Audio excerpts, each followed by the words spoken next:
नमस्कार दोस्तों, स्वागत है आपका हमारे चैनल पर। आज हम आपको एक ऐसी कहानी सुनाने जा रहे हैं जो आपके रोंगटे खड़े कर देगी। एक ऐसी कहानी जिसे सुनने के बाद आप रात को अकेले नहीं रह पाएंगे। कभी आपने सोचा है कि अगर आपकी सबसे बड़ी चिंता आपकी परछाई बन जाए तो क्या होगा? क्या होगा अगर वो परछाई आपके सबसे गहरे डर को जानती हो? आज हम आपको सुनाएंगे एक ऐसी भूतिया कहानी जो आपके दिल की धड़कनें तेज कर देगी।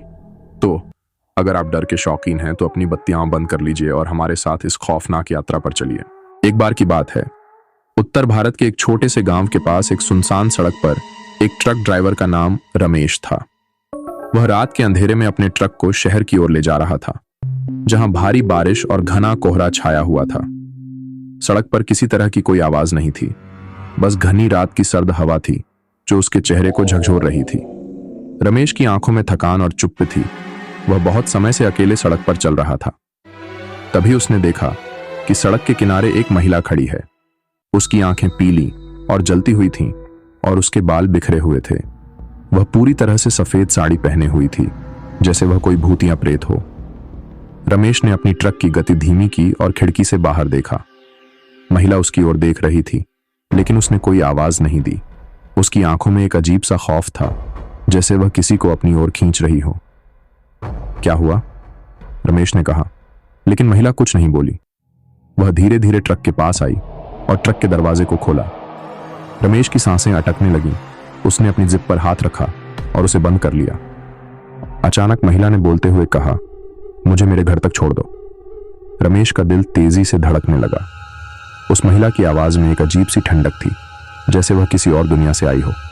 लेकिन फिर भी उसके भीतर का इंसानियत कह रहा था कि वह महिला किसी परेशानी में होगी, तो उसने ट्रक को धीरे धीरे चलाना शुरू किया।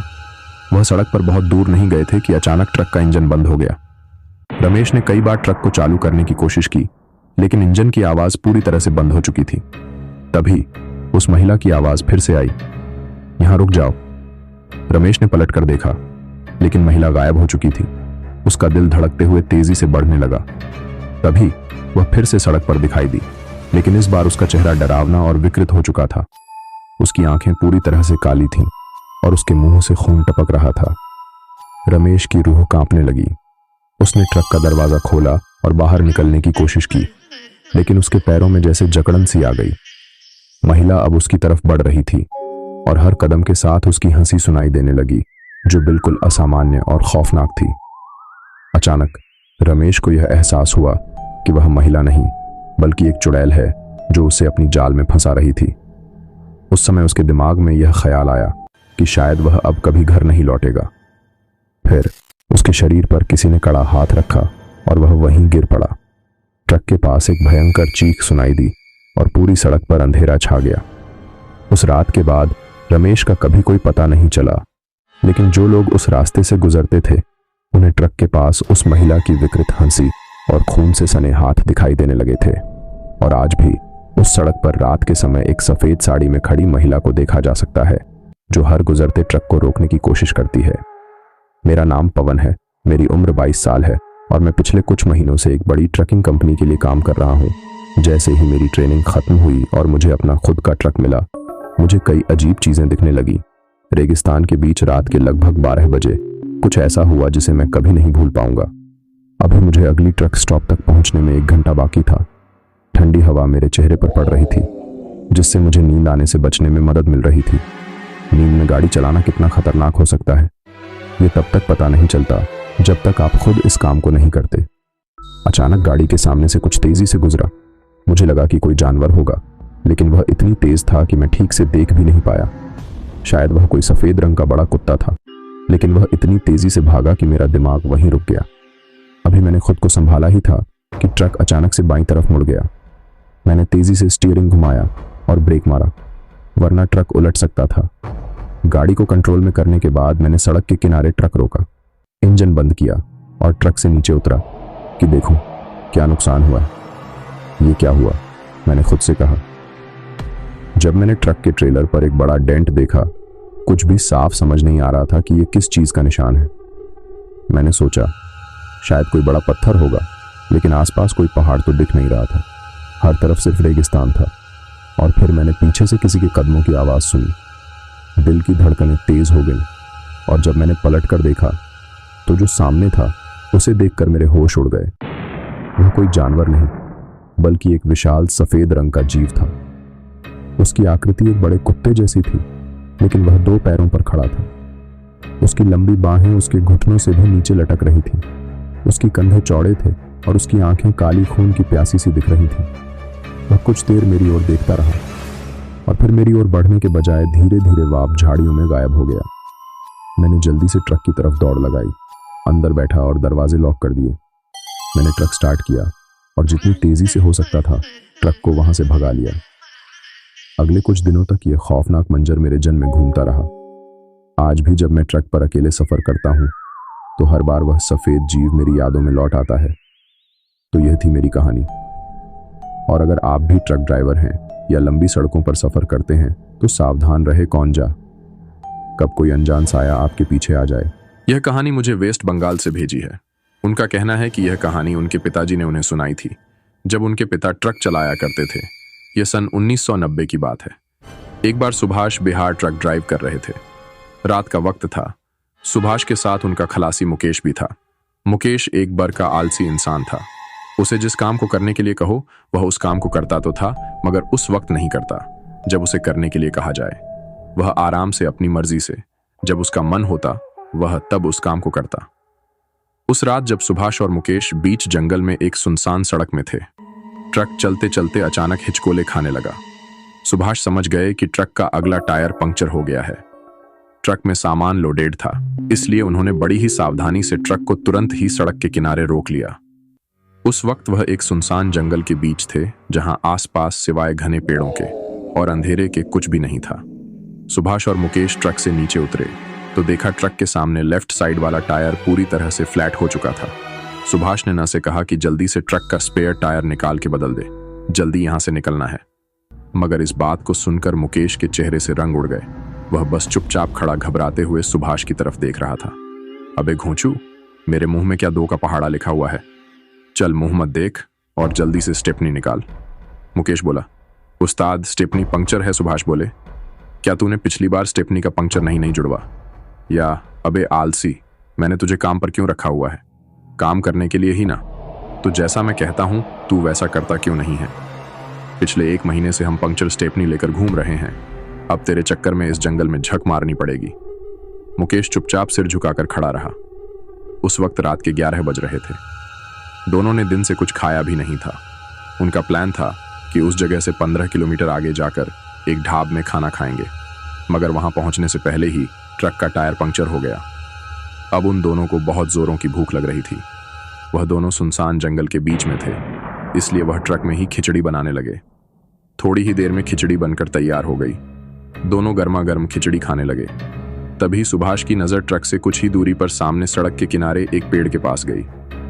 उन्होंने देखा उस पेड़ के पास एक लड़की खड़ी थी जिसकी उम्र यही कोई 19-20 साल रही होगी। वो वहां पर खड़ी होकर ट्रक की तरफ ही देख रही थी। सुभाष ने ट्रक की खिड़की से सिर बाहर निकाला और उस लड़की को आवाज दी। अरे लड़की, यहां क्या कर रही हो? अकेली हो क्या? ये बात सुनकर वह लड़की डर कर वहां से भाग गई। मुकेश बोला। क्या हुआ उस्ताद, किसे आवाज दे रहे हो? सुभाष बोले। अरे वो लड़की, वहां पर एक लड़की खड़ी थी। कुछ देर में खाना खाकर दोनों ने ट्रक की सीट्स को जोड़कर बिस्तर बिछा लिया और फिर चादर तान कर सो गए। पतीले में थोड़ी खिचड़ी अभी भी बची हुई थी। उस पतीले में ढक्कन लगाकर रखा हुआ था और पास ही झूठे बर्तन भी रखे हुए थे। करीब रात के 1 बजे सुभाष ने बर्तनों के बजने की आवाज सुनी तो उनकी आंख खुली। उन्होंने अपने चेहरे के ऊपर से चादर हटाई और देखा ट्रक के लेफ्ट साइड वाला दरवाजा खुला हुआ था और एक लड़की दरवाजे के पास बैठकर चप चप करके कुछ खा रही थी। सुभाष समझ गए थे कि यह वही लड़की है जो अभी कुछ देर पहले सामने सड़क के किनारे खड़ी थी। सुभाष ने सोचा शायद कोई पागल लड़की है और भूख है, इसलिए उन्होंने उस लड़की को कुछ नहीं कहा और चुपचाप लेटे रहे। कुछ देर में ही लेटे लेटे सुभाष की फिर से आंख लग गई और फिर सुबह को ही उनकी आंख खुली। उन्होंने अपने चेहरे से चादर हटाई और बाहर देखा। बाहर हल्की रोशनी होने लगी थी। सुभाष को ट्रक के अंदर कुछ अजीब सी बदबू आ रही थी। फिर उन्होंने मुकेश की तरफ देखा जो अभी भी खर्राटे मारकर सो रहा था। सुभाष ने उसे एक लात मारी। अबे उठ जा मेरे बाप, तूने पूरे ट्रक को सड़ा रखा है। उठते ही मुकेश बोला, उस्ताद ये बदबू कैसी आ रही है, कहीं कोई चूहा तो नहीं मरा है। सुभाष ने कहा, अरे मुझे लगा तेरे ऊपर से आ रही है बदबू। मुकेश बोला, नहीं उस्ताद, ये तो मांस के सड़ने की बदबू है। लगता है जंगल में आसपास कोई जानवर मरा सड़ रहा होगा। तभी सुभाष को कल रात की वह घटना याद आई जब वह लड़की ट्रक में घुसकर बर्तनों में खाना ढूंढ रही थी। बाबू ने तुरंत बर्तनों को चेक किया। पतीला खाली था, लेकिन उस पतीले में कुछ तो काला सा भूरा सा पदार्थ चिपका हुआ था और वह सड़ने की बांस उसी में से आ रही थी। सुभाष ने सारे बर्तन सड़क के किनारे फेंक दिए। तभी उनके पीछे से एक ट्रक आया। दोनों ने उस ट्रक को हाथ देकर रोका और उस ट्रक वाले से उसके ट्रक का स्पेयर टायर मांग लिया। फिर कुछ देर में मुकेश और सुभाष ने ट्रक का टायर चेंज किया और फिर वहां से उस जंगल से निकल गए। करीब आधा घंटा ट्रक चलाने के बाद वह दोनों उस जंगल से बाहर निकलकर एक ढाबे के पास पहुंच गए। वहीं पर एक पंक्चर वाला भी था। मुकेश ने उस पंक्चर वाले को ट्रक का पंक्चर टायर देकर उसका पंक्चर ठीक करने के लिए कहा। फिर ढाबे के बाहर चारपाई में बैठकर दोनों ने भरपेट नाश्ता किया और जब बिल चुकाने ने दोनों ढाबे के मालिक के पास गए तब ढाबे वाले ने सुभाष से पूछा, क्या हुआ ड्राइवर साहब, कहाँ रात काली करके आए हो? सुभाष ने उससे कहा, अरे पूछो मत यार, कल की रात कैसे बीती मैं ही जानता हूँ। साला ट्रक का टायर पंक्चर हो गया, यही पीछे 15 किलोमीटर दूर ये खाड़ी के जंगल में। बस यार कल की रात वहीं बिताई। यह बात सुनकर ढाबे वाला हैरानी से बोला, क्या पूरी रात वहीं बिताई थी? सुभाष ने कहा, हाँ क्यों, क्या हुआ? ढाबे वाला बोला, कुछ नहीं, बस ऐसे ही। वैसे आपको वहां कोई दिखा या मिला तो नहीं? सुभाष बोले, हाँ एक लड़की दिखाई दी थी, शायद आसपास किसी गांव की होगी। रात को मेरे ट्रक से खाना चुराकर भी खाया उसने। वह ढाबे वाला बोला, आसपास तो कोई गांव नहीं है ड्राइवर साहब, जिसे आपने देखा वह एक अधपगली लड़की थी, उसका आगे पीछे कोई नहीं था। 1 साल गांव में हैजा फैला जिसमें उसके घर वाले सारे मारे गए, बस एक वही जिंदा बची बेचारी। गांव के लोग उसे खाने को देते रहते थे, मगर एक दिन न जाने वह कहां गायब हो गई। लेकिन 3 दिन के बाद उसकी लाश उसी जंगल में सड़क के किनारे मिली। उसके कपड़े फटे हुए थे, पूरे शरीर में जलने के निशान और नाखूनों के निशान थे, जैसे किसी ने उसे सुलगते सिगरेट से जलाया हो। नाखूनों के निशानों से पता चल रहा था कि किसी ने उसके साथ जोर जबरदस्ती करके उसकी आबरू लूटी हो। जब उसका पोस्टमार्टम हुआ तब पता चला कि उसके साथ 3 दिनों तक लगातार बलात्कार किया गया था। उसके पेट में अन्न का एक दाना नहीं मिला। उन जालिमों ने उसे 3 दिनों तक भूखा रखा था। मरने से पहले वह बहुत भूखी थी। बस तभी से उसका भूत जंगल में घूम घूम कर खाने की तलाश करता रहता है। सुभाष हैरानी से सारी बातें सुन रहे थे, क्योंकि उन्होंने पिछली रात एक भूत को साक्षात देखा था अपने ट्रक के अंदर। पर वह उस लड़की की दुखद कहानी सुनकर कुछ दुखी भी थे। कुछ देर बाद सुभाष ने ट्रक वापस उसी जंगल के पास रोका जहां पिछली रात वो रुके हुए थे। वो ट्रक से नीचे उतरे और जंगल के थोड़ा अंदर जाकर एक पेड़ के नीचे खड़े हुए।